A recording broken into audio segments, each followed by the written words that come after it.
Hola, buen día. Tocaremos esta clase interesante de dolor abdominal y alteraciones del patrón defecatorio orientado a la constipación. Soy el doctor Luis Banimón, especialista en gastroenterología. Y bueno, el dolor abdominal es uno de los síntomas más frecuentes en el aparato gastrointestinal, muchas veces difícil de explorar y llegar al diagnóstico, lo cual genera en ocasiones que podamos equivocar en el diagnóstico. De aquí la importancia de conocer la semiología del dolor. Entonces sabemos que es una de las manifestaciones más importantes de trastornos digestivos y es expresión también de trastornos inclusive fuera de ellos. Es difícil el diagnóstico, el fallo se da hasta en el 30% y hasta en el 40% no encontramos la causa y por eso decimos que el abdomen es la gran caja de Pandora. ¿Por qué? Porque en un segmento, en un compartimento, tiene bastantes órganos, bastantes estructuras, hay varios tipos de dolores que pueden existir, inclusive algunos de ellos referidos, por lo que la historia clínica y el examen físico orientado deben ser fundamentales para que cuando abramos esta caja de Pandora pues no se nos haga un desorden y podamos tener un adecuado diagnóstico. Entonces, primero hay que entender que hay varios tipos de dolor abdominal. Vamos a hablar del dolor visceral, parietal, el referido y el neurogénico. Específicamente el dolor visceral ocurre por infiltración, compresión o distensión de los receptores viscerales localizados en el lumen del intestino. Básicamente, cuando se distiende alguna de las vísceras o hay isquemia, va a generar este tipo de dolor y tiende a ser un dolor difícil de localizar, usualmente difuso. La caracterización también el paciente en ocasiones cuesta explicarla, a veces puede ser un dolor que ellos refieren como tipo cólico o un disconfort, un malestar inespecífico, tiende a ser mediado por el sistema nervioso autónomo y por ese motivo tiende a ser un dolor mal localizado. El dolor parietal usualmente se da por activación de los nociceptores del peritoneo parietal y ya tiende a ser un dolor mucho más localizado, pero es mucho más severo y constante. Aumenta con el movimiento de la región afectada o a la palpación. En ocasiones un dolor puede pasar de visceral a parietal. Por ejemplo, cuando nosotros tenemos una apendicitis aguda, el paciente inicialmente va a tener inflamación, distensión, va a tener también isquemia a nivel de ese parta puntual del apéndice. Entonces inicialmente va a tener un dolor más visceral. De hecho el paciente inicialmente lo localiza como en mesogastrio o en epigastrio, más localizado, o a veces hasta difuso. Y cuando ya se genera un cuadro de peritonitis, o sea, cuando ya hay una inflamación importante del apéndice que genera esta irritación del peritoneo parietal, o si ya hay una perforación, entonces el dolor inicialmente, cuando ya hay irritación del peritoneo parietal cercano a la estructura, el dolor va a ser mucho más localizado, y es un dolor mucho más severo, constante, que al palpar va a ser exquisito el dolor a la palpación. Entonces, después ya sí se convierte en un cuadro peritonítico, donde hay derramamiento de materia fecal o contenido intestinal dentro del abdomen. Ya vamos a tener una clínica como de abdomen en tabla y etcétera. Y por eso los dolores a nivel gastrointestinal pueden variar. El dolor referido es el que se percibe en una región distinta al sitio donde puntualmente se da el estímulo doloroso, y es porque el mismo nervio espinal que inerva la zona afectada tiene conexión pues con algunas neuronas del sitio de dolor. Esto es muy frecuente en el aparato gastrointestinal. Por ejemplo, cuando nosotros tenemos cuadros de dolor pancreatobiliar, en ocasiones el dolor se puede irradiar hacia la escápula o hacia la espalda. También nosotros podemos tener dolores de tipo cardiogénico que debutan con epigastralgia. Y por eso no solo debemos tomar en cuenta los factores de la semiología del dolor, sino la historia clínica del paciente para determinar algunos factores de riesgo para X o Y enfermedad. El dolor neurogénico neuropático tiende a ser pues, localizado en el largo del recorrido de un nervio, tiende a seguir un dermatomo, como en este caso, que vamos a ver adelante, tiende a ser quemante, eléctrico, punzante, y es más frecuente en herpes zóster o neuropatías periféricas. Vean este paciente que inicialmente habían visto un cuadro de dolor abdominal y el paciente refería que había como un abultamiento, una sensación de masa hacia a los flancos de este derecho, pero ya cuando se descubre la piel del paciente vemos que hay vesículas localizadas en un dermatomo consistentes con un cuadro de herpes zóster, y por eso dentro de la inspección a la hora de hacer la semiología es fundamental revisar todo el abdomen para localizar algunas situaciones que tal vez en perspectiva nos puedan llamar la atención de entrada. ¿Cuáles van a ser las características de la semiología? Debemos de recordar que en la semiología del aparato gastrointestinal es importante valorar la localización, irradiación, periodicidad, ritmo, intensidad, calidad o carácter, cuándo comenzó, cómo se calma. Por ejemplo, los pacientes que tienen inflamación como tipo pancreatitis aguda tiende a aliviarse en la posición mahometana, que es con el paciente sentado, inclinado, haciéndose hacia adelante, porque eso va a liberar un poco el peritoneo, el retroperitoneo, y va a aliviar un poco el dolor del paciente. Más bien va a empeorar cuando el paciente se acuesta boca arriba. Hay algunas variaciones con cambios en la posición. Es además importante consultar por síntomas asociados y por eso la historia clínica es tan importante.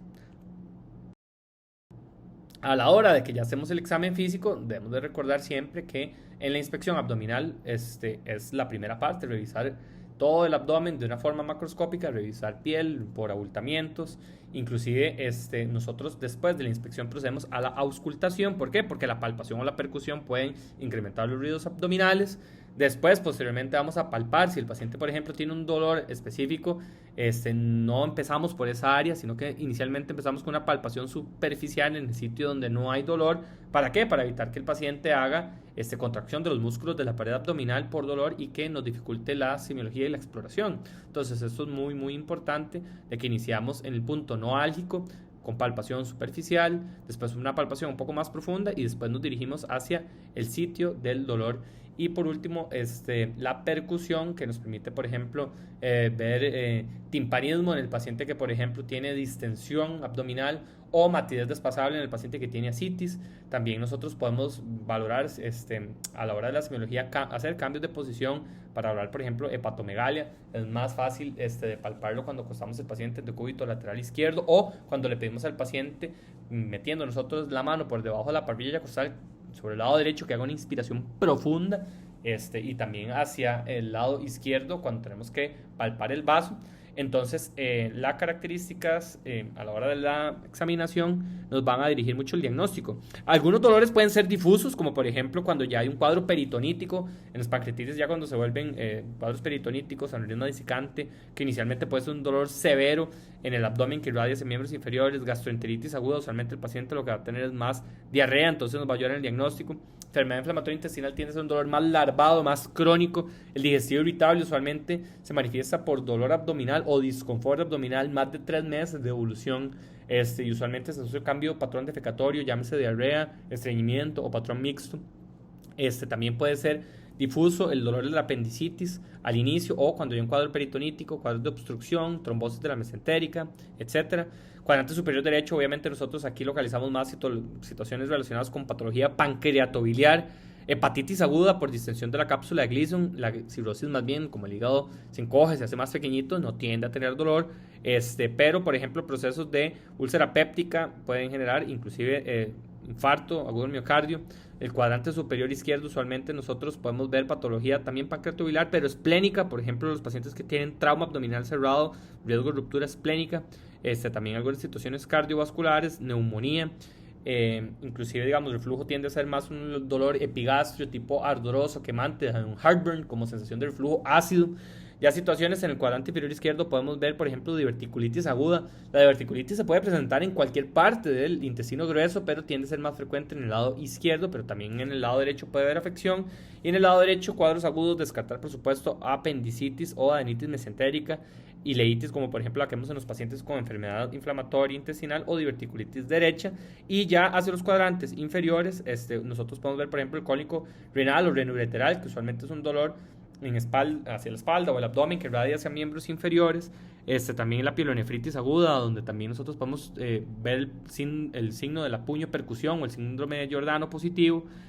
Absceso del psoas, que es una colección ahí que se da a nivel de ese músculo, que a veces puede cursar con dolor abdominal y dolor a la movilización de los miembros inferiores por la movilización de este músculo, entre otras. Entonces, inclusive situaciones ginecológicas o patología testicular puede generar dolor a nivel ya más hacia pelvis, y por eso hay muchas patologías que pueden cursar con dolor abdominal, y la historia clínica nos apoya mucho para, en conjunción con el examen físico, poder dar un diagnóstico oportuno, y obviamente empleamos estudios de imágenes o laboratorio y gabinete para correlacionar o confirmar diagnósticos. Entonces, hay causas de dolor intraabdominal, como lo que ya hablamos anteriormente, dolor usualmente más visceral o peritonítico, parietal algunas veces, también situaciones extra abdominales como patología cardíaca o pulmonar, situaciones metabólicas. Nosotros con alguna frecuencia vemos pacientes que hacen diabetes diabéticos con un estado hiperglicémico, hiperosmolar o una cetoacidosis diabética, que el paciente lo que cursa es con dolor abdominal al inicio. De origen neurológico hablamos de cuadros herpéticos, dispepsia funcional o también algunas situaciones tóxicas como las mordeduras de serpiente. En fin, hay muchas manifestaciones y las características semiológicas del dolor no siempre son iguales, pero aquí les doy una lista, digamos, de los cuadros más frecuentes o las patologías más frecuentes y cómo se da la presentación y el examen físico. Entonces, cuando hay problemas como úlcera gástrica o esofágica, usualmente el dolor es más epigástrico, suele acompañarse de pirosis, de ardor en la boca del estómago. Puede tener relación con la alimentación. Por ejemplo, la úlcera gástrica, el paciente empeora el dolor cuando inmediatamente después de comer, mientras la úlcera duodenal, el paciente más bien el dolor empeora en el ayuno. También puede variar esa semiología dependiendo entonces de la localización. No tiende a haber rebote, a menos que haya un cuadro, una perforación, algo peritonítico, tiende a ser un dolor más de tipo visceral, pero el dolor puede volverse más intenso si hay alguna complicación como perforación o penetración. La apendicitis aguda usualmente es más frecuente o hay un pico en adolescencia en los adultos jóvenes, pero puede ser a cualquier edad. Tiende a iniciar como un dolor periumbilical, por lo que hablamos de que inicialmente es un dolor más visceral, mal definido, pero que migra hacia la fosa ilíaca derecha, en el punto de McBurney, que es un punto localizado cuando trazamos una línea imaginaria entre el ombligo y la espina ilíaca anterosuperior derecha. Si nosotros trazamos un punto medio en ese segmento que se tira más hacia la espina ilíaca, vamos a encontrar el punto de McBurney. Tiende a haber dolor a la palpación. Cuando ya avanza un poco más el estado de inflamación, puede haber datos de irritación peritoneal, el síntoma, o digamos algunos signos más bien clínicos como el signo de rebote, lo veremos más adelante.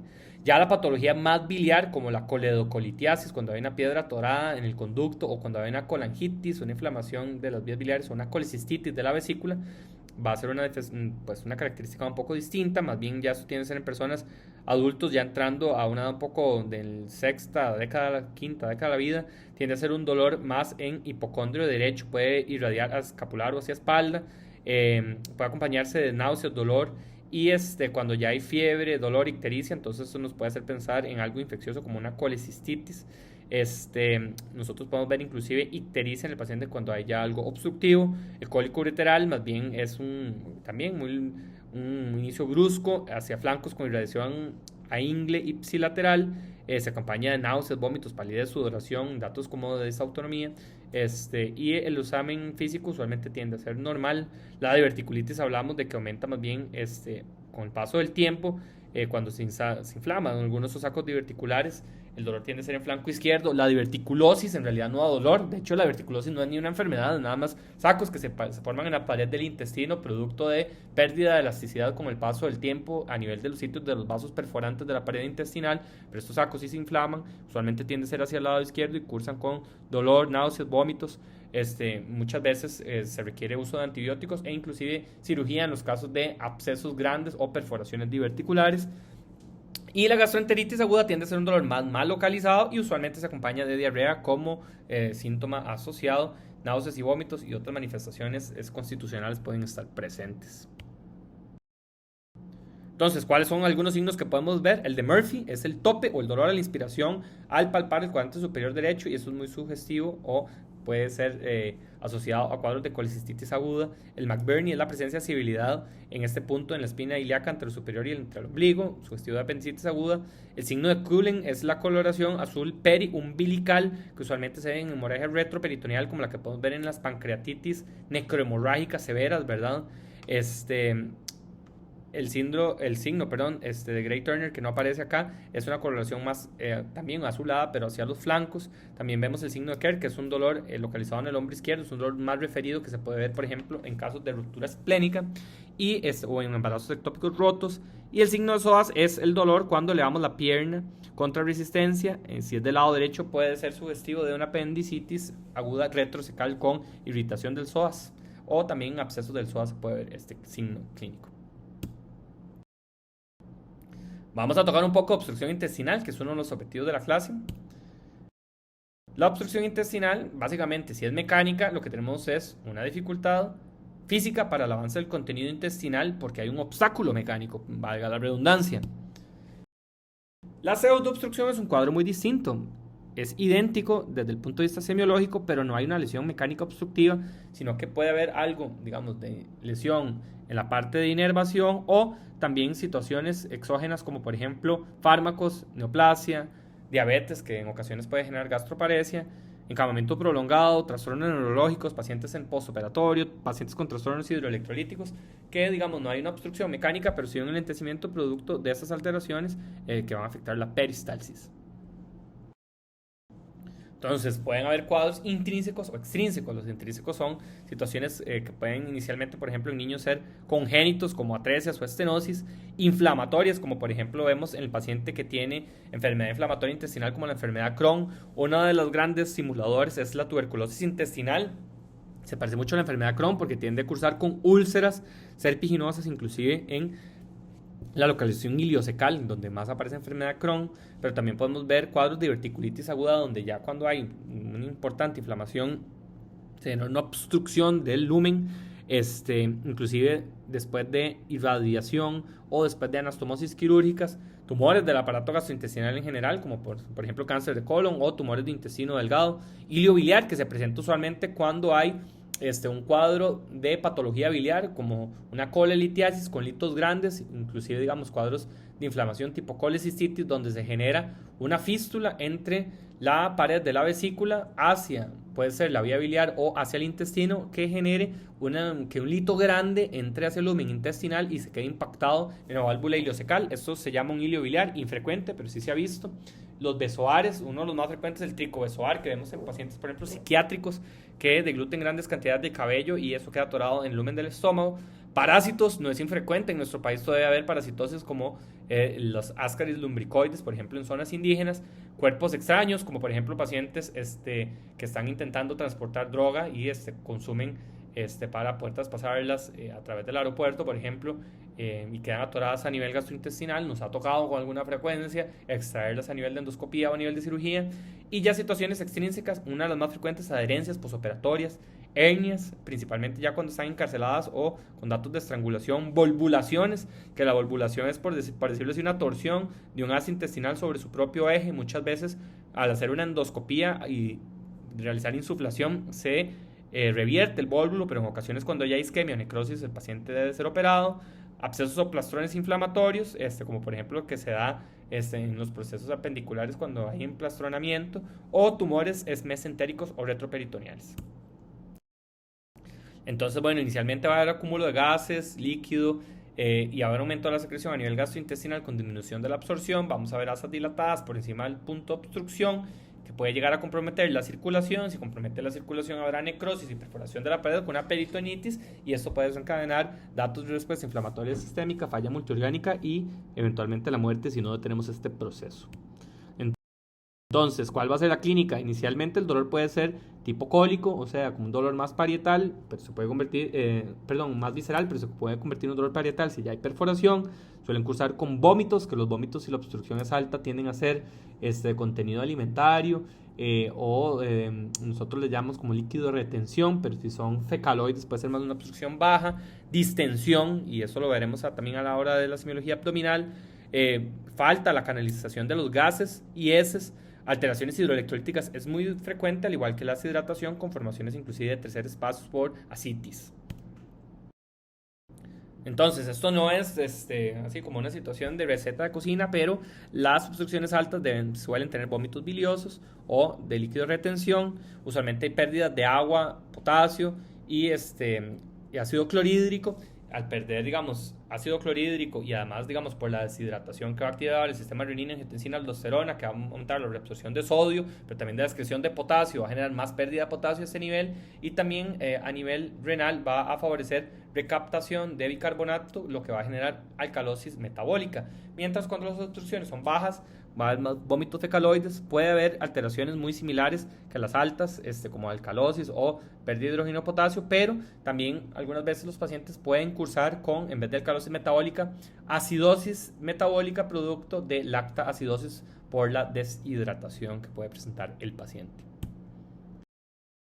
Entonces, el diagnóstico lo hacemos con historia clínica, examen físico, radiología de abdomen, vemos dilatación de asas. Ahora vamos a ver algunos cuadros interesantes, niveles hidroaéreos, ausencia de gas distal, y en los exámenes de laboratorio, trastornos hidroelectrolíticos, leucocitosis y otros parámetros que nos hagan sugestivo de deshidratación, como por ejemplo hipernatremia. Entonces, aquí vemos algunos signos radiológicos. Aquí vemos, por ejemplo, unas asas de intestino francamente dilatadas. El intestino delgado tiende a presentar este patrón, digamos, donde los pliegues son como mucho más cercanos uno sobre el otro, a diferencia de las austras del intestino que son, digamos, más separadas. Entonces da este aspecto en intestino delgado como si fueran pilas de monedas. Entonces aquí vemos asas dilatadas en morfología de pilas de monedas y ausencia de aire distal, sugestivo de una obstrucción a nivel de intestino delgado. Mientras que en la obstrucción colónica vemos ya el patrón austral más grande del intestino grueso. Aquí vemos niveles hidroaéreos, niveles de agua y aire, que eso lo vemos principalmente en la radiografía cuando el paciente está de pie. Entonces, por eso es muy importante los cambios de posición a la hora también de la radiología y, por supuesto, ausencia de aire a nivel distal. Vea, por ejemplo, este caso. Es un caso de una paciente pediátrica de la zona sur donde consulta por un cuadro de abdominal severo. Vemos franca dilatación de las asas intestinales y si nosotros vemos con detalle hay de edema interasa.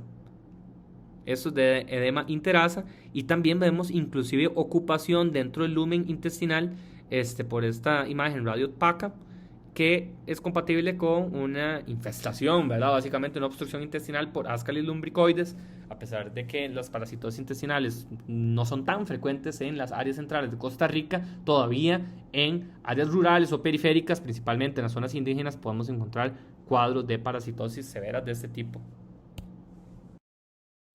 Entonces el tratamiento pues evidentemente dependerá de la causa, pero algunas medidas generales son inicialmente nada vía oral, colocación de sonda nasogástrica para el drenaje, reposición o de la parte de agua y de electrolitos, obviamente manejo médico y endoscópico muchas veces, por ejemplo para válvulos, pero la mayoría de casos de abdómenes obstructivos van a requerir una corrección quirúrgica. En ocasiones nosotros podemos hacer derivaciones a nivel de ultrasonido endoscópico para algunos tipos de obstrucción, como por ejemplo el síndrome pilórico. Pero en la mayoría de los casos, si el problema es una obstrucción mecánica real, el tratamiento correctivo será quirúrgico. Entonces, ya entrando a los cambios del patrón defecatorio, vamos a hablar de estreñimiento, la constipación.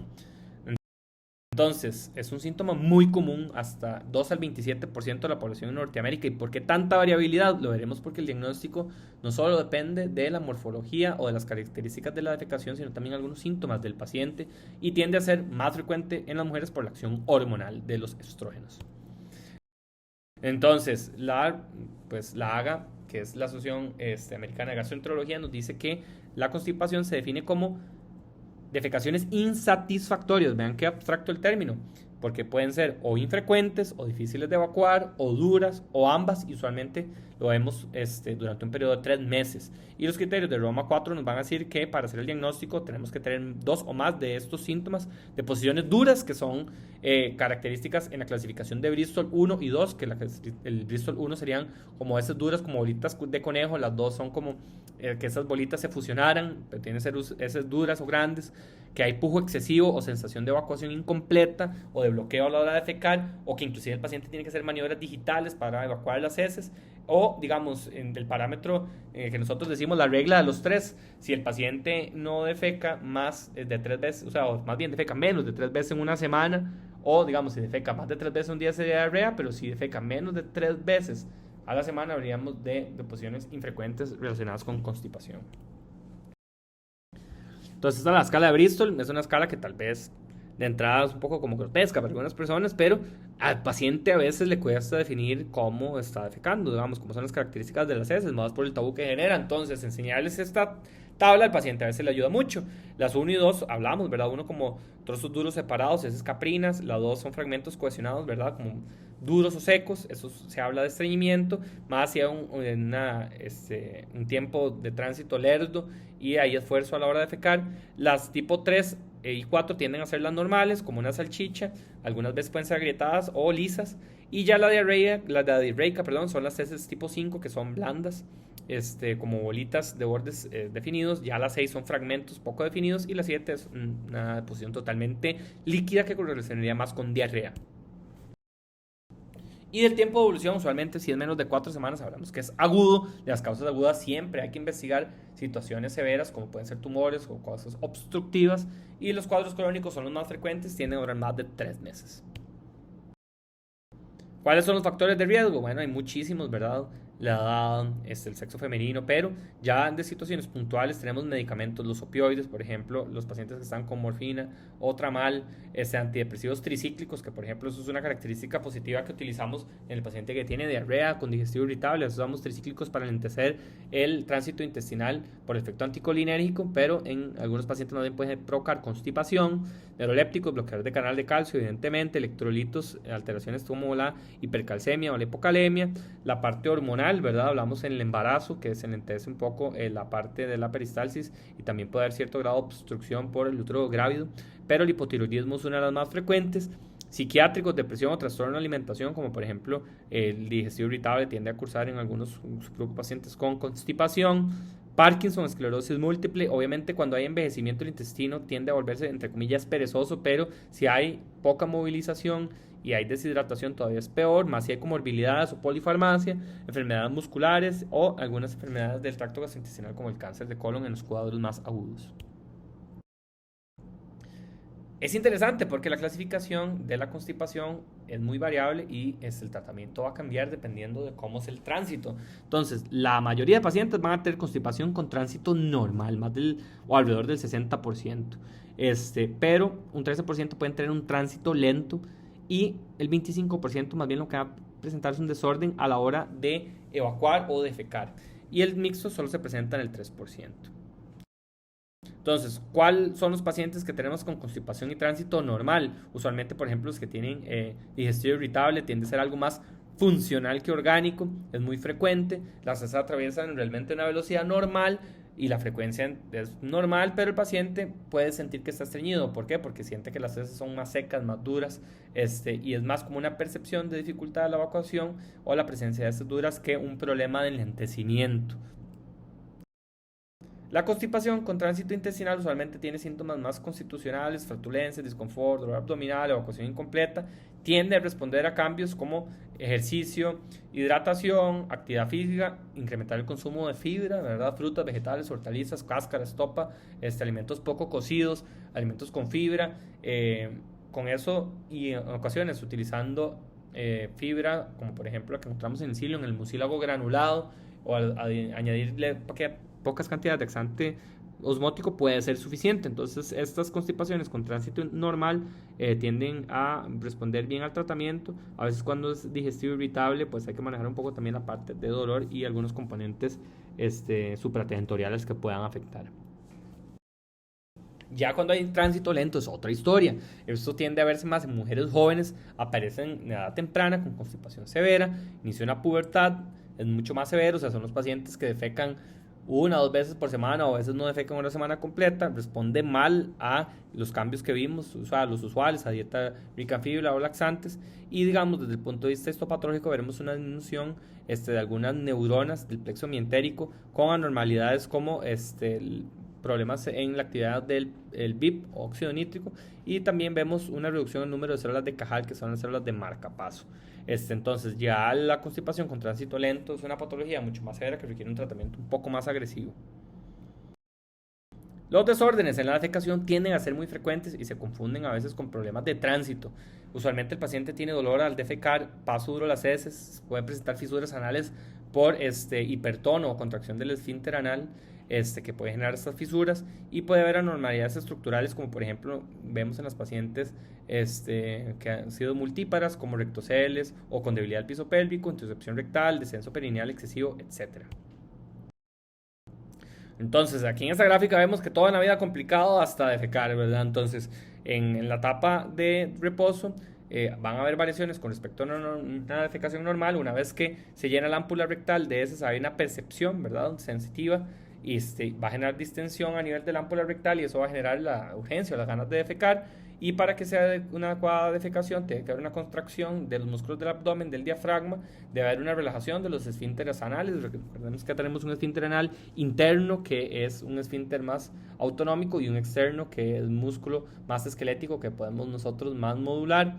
Debe haber una relajación de estos esfínteres y relajación del músculo puborectal para que haya una normal defecación. Pero cuando hay una defecación disinérgica, puede haber en ocasiones tránsito, o pueden cursar a veces con tránsito intestinal prolongado, pero principalmente lo que vamos a encontrar es discoordinación a la hora de defecar. O sea, va a haber discoordinación de los músculos del abdomen, del piso pélvico, puede haber hiposensibilidad a nivel de el ámpula rectal.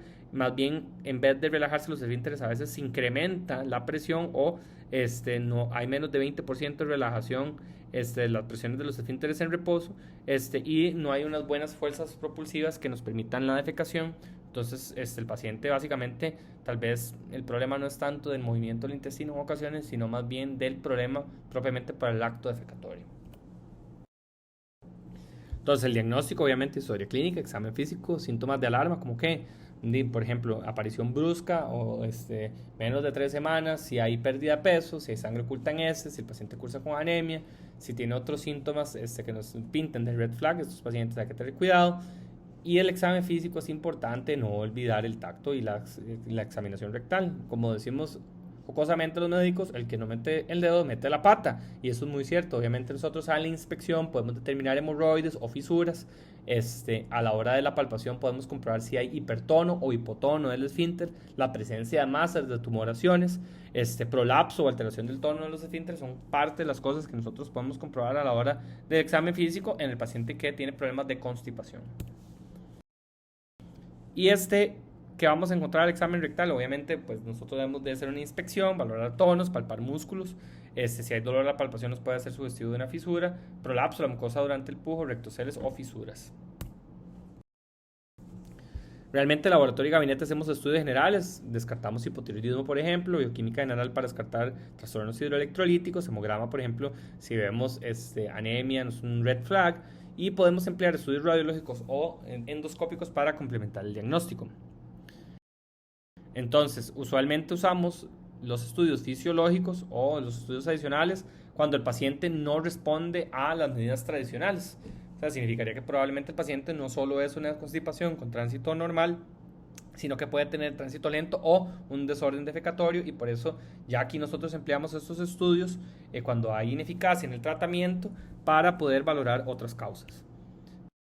Entonces, ¿cuáles son los hallazgos en los pacientes con trastornos defecatorios? Bueno, los estudios que nosotros vamos a emplear son dos: la manometría no rectal y la expulsión de balón. La manometría es un estudio de presiones, ¿verdad? Y lo que nos va a valorar es si hay un aumento de tono del esfínter en reposo o si hay un aumento de presión del esfínter durante la contracción. Y la prueba de balón, básicamente lo que se hace es introducir un balón de látex y se le pide al paciente que lo expulse. Si no lo logra expulsar, se habla de una expulsión fallida. Entonces aquí vemos esta test de expulsión de balón, que se inserta este balón de látex con 50 mililitros de aire o agua y se le pide al paciente que expulse. Si en 2 minutos no ha podido expulsarlo, sugiere un trastorno defecatorio o un desorden de disinergia defecatoria. La defecografía es un estudio radiológico que básicamente con el paciente sentado se introduce bario en el recto, se toma una fluoroscopía en reposo y después con el paciente contrayendo los esfínteres y pujando para iniciar la defecación. Y esto nos permite determinar algunas funciones, ver si hay vaciamiento completo o no del medio.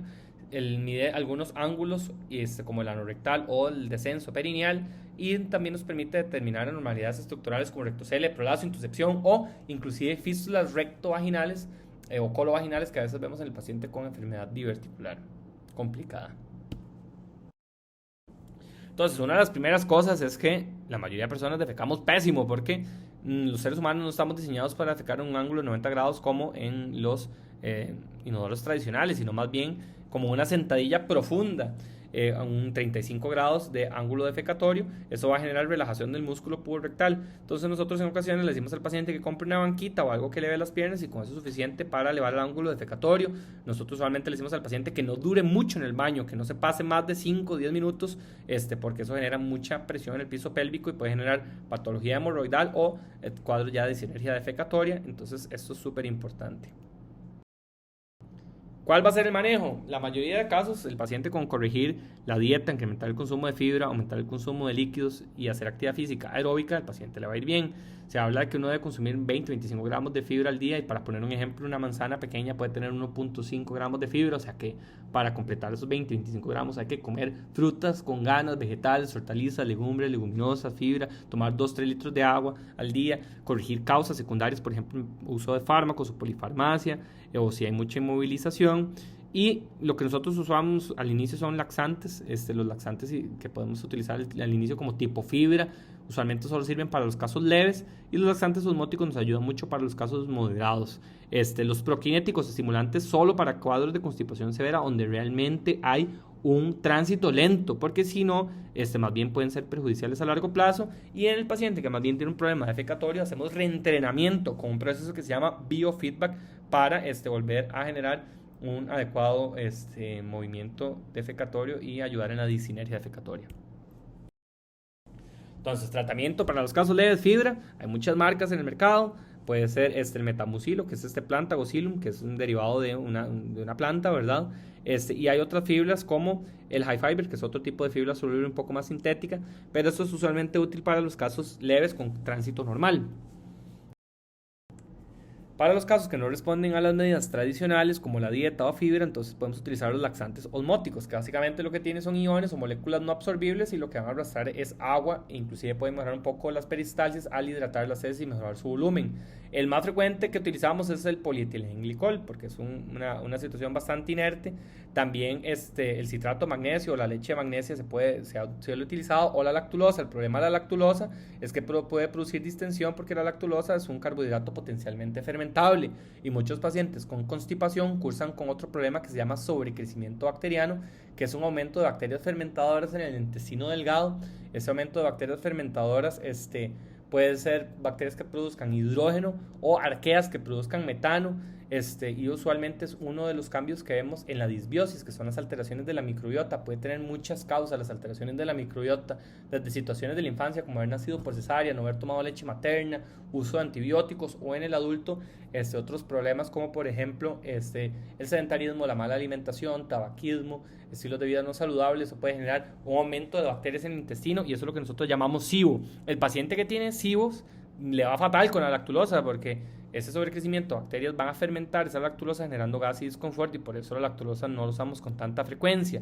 El problema de la leche o las sales de magnesia es el paciente que tiene algún grado de nefropatía, que puede ser disturbios hidroelectrolíticos, y por ese motivo el laxante osmótico que nosotros preferimos es el polietilenglicol.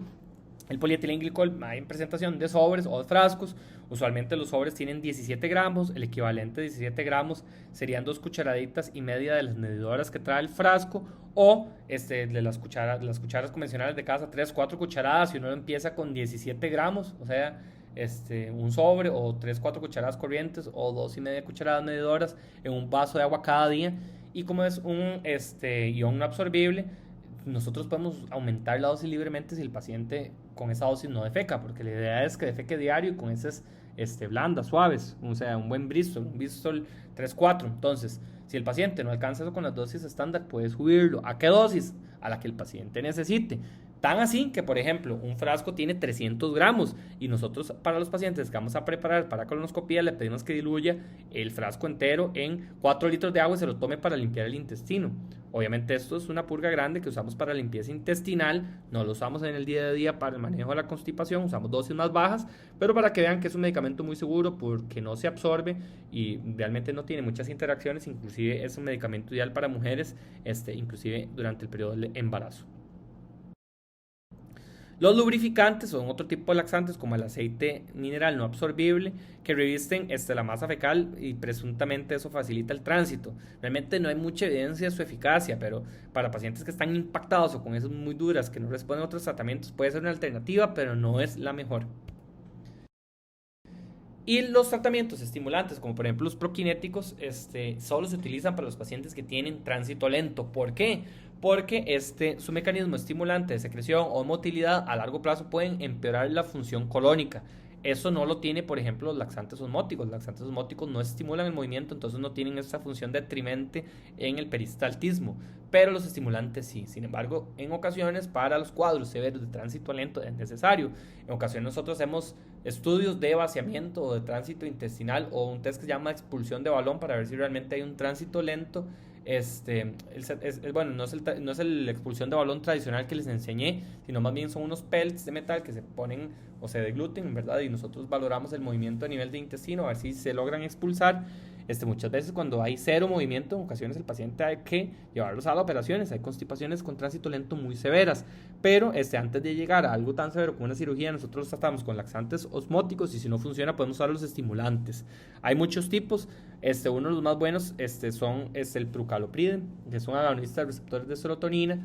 Lamentablemente, temporalmente en el país no lo tenemos, antes sí lo teníamos, esperemos que lo reintroduzcan. Antes recibía el nombre de una marca que se llamaba Resolor, de momento no tenemos prucalopride.